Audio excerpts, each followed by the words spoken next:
మీదైతే ఎన్నికల్లో గెలిపే ముఖ్యం కనుక, గెలిపే ప్రామాణికం కనుక, అందుకోసం ఎన్ని కుతంత్రాలు చేసినా, ఎన్ని కుట్రలు చేసినా, ఎన్ని మోసాలు చేసినా కూడా రాజకీయాలు కూడా అంటే ఎన్నికలు కూడా యుద్ధంతో సమానం కనుక, యుద్ధంలో ఇటువంటి మోసాలు ఎట్లాగూ ఉంటాయి కనుక వీటిని మామూలుగా సరే అందరూ యాక్సెప్ట్ చేసే వ్యవహారంగానే మనం అనుకోవచ్చు. అయితే ఇక్కడ చంద్రబాబు నాయుడు గారి కోరిక, ఆకాంక్ష చాలా విచిత్రంగా ఉంది. ఆయన ఈ మధ్యకాలంలో మాట్లాడుతున్నది ఏమిటంటే జగన్మోహన్ రెడ్డి గారిని గద్దె దించడం కాదు, జగన్మోహన్ రెడ్డి గారు మొత్తం రాజకీయాలు లేకుండా చేయాలి. జగన్మోహన్ రెడ్డి గారు రాజకీయాలకు అసలు పనికిరాని వ్యక్తి అని కూడా ఆయన ఒక సర్టిఫికెట్ ఇచ్చాడు. ఇప్పుడు జగన్మోహన్ రెడ్డి గారు రాజకీయాలకు పనికొస్తాడా లేదా, ప్రజలకు పనికొస్తారా లేదా, ప్రజల సంక్షేమం కోసం పనిచేస్తున్నారా లేదా, లేకుంటే ప్రజలకు ప్రమాదకారిగా మారాడా లేదా అనేది ప్రజలు డిసైడ్ చేస్తారు. చంద్రబాబు నాయుడు సర్టిఫికేట్ ఇవ్వాల్సిన అవసరం లేదు, పవన్ కళ్యాణ్ గారు సర్టిఫికేట్ ఇవ్వాల్సిన అవసరం లేదు. ప్రజలు సర్టిఫికేట్ ఇవ్వాలి. ఆ ప్రజలు సర్టిఫికేట్ ఇచ్చినప్పుడు అంటే ప్రజలు తమ ఓటు ద్వారా తీర్పు ఇచ్చినప్పుడు వాళ్ళు తమ అభిప్రాయం తెలియజేస్తారు. జగన్మోహన్ రెడ్డి గారే మళ్ళీ అధికారంలో ఉండాలి, మళ్ళీ కొనసాగాలి, మళ్ళీ సీఎంగా రావాలి అని వాళ్ళు ఆకాంక్షిస్తే హరిహరాదులు వచ్చి అడ్డుపడిన జగన్మోహన్ రెడ్డి గారిని మళ్ళీ అధికారంలోకి రాకుండా అడ్డుకోవడం ఎవరికి సాధ్యం కాదు. లేదు, జగన్మోహన్ రెడ్డి గారి పట్ల నిజంగానే వ్యతిరేకత ఉంది అనుకుందాం, according to Chandrababu Naidu and Pawan Kalyan. అట్లా ఉంటే మేబీ జగన్మోహన్ రెడ్డి గారికి కాస్త అటు ఇటుగా మెజార్టీ తగ్గి అధికారంలోకి రాకుండా ఆగిపోయే ఛాన్సెస్ ఉంటాయి. అది గెస్ట్ మాత్రమే, నేను చెప్పేదంతా గెస్ట్. కానీ చంద్రబాబు కోరే అంటే కాంక్ష ఇచ్చేది ఇంతకుముందు చెప్పారు కదా, రాజకీయాల్లో పనికిరాని వ్యక్తి అండి, ఆయన అసలు రాజకీయాలకు పనికిరాడు, వేస్ట్, రాజకీయాల నుంచి తరిమి పారేయాలి. ఆయన ఇంకేం చెప్తున్నాడు, ఆంధ్రప్రదేశ్లో దొంగలు పడ్డారు, ఆ దొంగలన్నీ తరిమివేయాలి అని. అంటే జగన్మోహన్ రెడ్డి గారిని కూడా ఆయన దొంగగా ఒక అభివర్ణన చేయడానికి ఆయన ఆ మాట అన్నట్టుగా మనం అర్థం చేసుకోవాలి. అందువల్ల ఏంటంటే వైసీపీకి ఒక్క ఓటు వేసినా అది రాష్ట్రానికి శాపం అని కూడా ఆయన ఇంకొక ఏమంటాం నిర్ధారణ చేశాడు. ఎవరు? చంద్రబాబు గారు. వైసీపీకి ఒక్క ఓటు వేసినా అది రాష్ట్రానికి శాపం ఎట్లాగో మనకు తెలియదు. అది చంద్రబాబు నాయుడుకు, పవన్ కళ్యాణ్కి మాత్రమే తెలిసి ఉంటుంది. జగన్మోహన్ రెడ్డి గారు మళ్ళీ అధికారంలోకి రాకూడదని కోరుకుంటున్న రాజకీయ శక్తులకు తెలిసి ఉంటుంది, మనకు తెలిసే అవకాశం లేదు. ఇప్పుడు వైసీపీ అధికారంలోకి రాకూడదు, మేము అధికారంలోకి రావాలి, మేము వైసీపీకి ప్రత్యామ్నాయ రాజకీయ కూటమి మాది, సో మేము మా దగ్గర ఈ రకమైన నమూనా ఉంది, అంటే ఈ రకమైన అభివృద్ధిని మేము చేయగలము, రాష్ట్రాన్ని సర్వతోముఖంగా అభివృద్ధి చేయగలము, జగన్మోహన్ రెడ్డి మొత్తం వ్యవస్థని ధ్వంసం చేశారు, వెరీ సరే ఏ రకమైన ఆరోపణలు చేసుకోవచ్చు, ఎన్ని విమర్శలు గుప్పించుకోవచ్చు. కానీ ఒక రాజకీయ పార్టీకి సంబంధించిన అధినేతను, అధ్యక్షుడిని, తట్టుపి ముఖ్యమంత్రిని అసలు ఆయన రాజకీయాలకు పనికిరాడు, ఆయన రాజకీయాల నుంచి మొత్తంగానే తోసిపారేయాలి, రాజకీయాలు తరిమివేయాలి.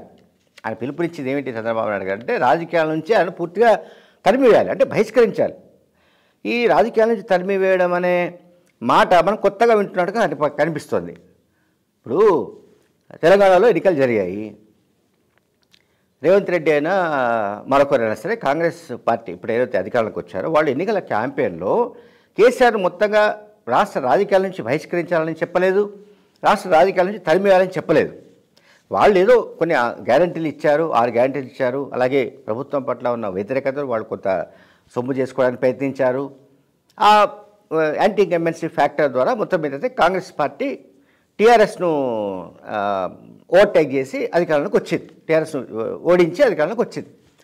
నేను అనేది ఏంటంటే తెలంగాణ రిజల్ట్ ఎందుకు చెప్తున్నానంటే ఆంధ్రప్రదేశ్లో కూడా మీరు అధికారంలోకి రావాలంటే జనసేన ప్లస్ టీడీపీ కూటమి ఏదైతే ఉందో అది అధికారంలోకి రావాలంటే మీరు కూడా ఆ రకంగా మీరు ఇచ్చే మేనిఫెస్టో ఏదైతే ఉందో దాన్ని ఎక్కువగా బలంగా ప్రచారం చేయండి, ఎవరు కాదనరు.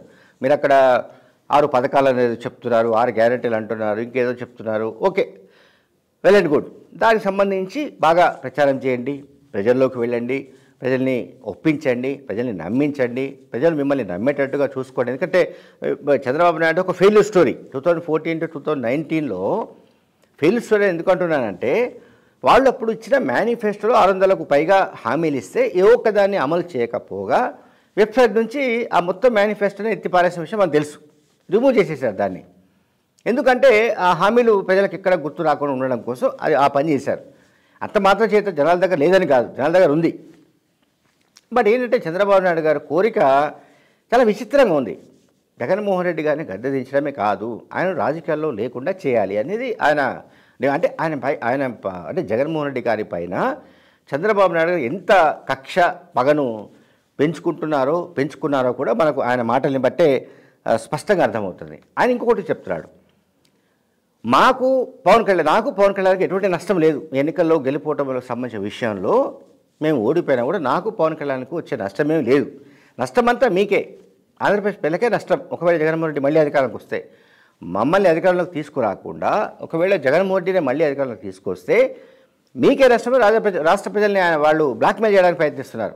ఇదొక రకమైన భావోద్రేక బ్లాక్మెయిల్, ఇది ఎమోషనల్ బ్లాక్మెయిల్ అంటాం.